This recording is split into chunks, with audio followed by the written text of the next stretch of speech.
राज ठाकरेंनंतर उद्धव ठाकरे हे कुटुंबियांसोबत परदेश दौऱ्यावर 4 मे रोजी ठाकरे भारतात परतणार। दोन्ही भाऊ मुंबईत परत आल्यानंतरच युतीच्या चर्चांना गती मिळणार।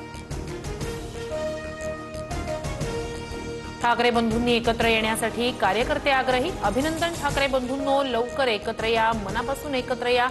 पार्ले पंचमतर्फे शिवसेना भवनासह कलानगर परिसरात बॅनरबाजी। राजकारणामुळे नाती तुटत नसतात, ठाकरे बंधूंच्या युतीचा विषय जिवंतच राहणार। राज ठाकरेंसोबत युतीसाठी उद्धव ठाकरे कमालीचे सकारात्मक, संजय राऊतांकडून स्पष्ट।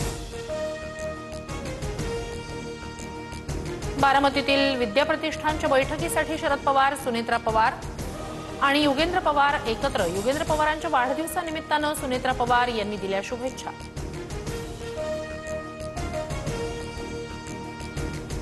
ठाकरे बंधूंच्या युतीच्या चर्चा सुरू असतानाच पवार काका पुतण्यांमध्ये बैठकांचा धडाका। तर कुटुंब म्हणून एकत्र येणं ही महाराष्ट्राची परंपरा, यात चर्चा करण्याचा विषय नाही, अजित पवारांची प्रतिक्रिया।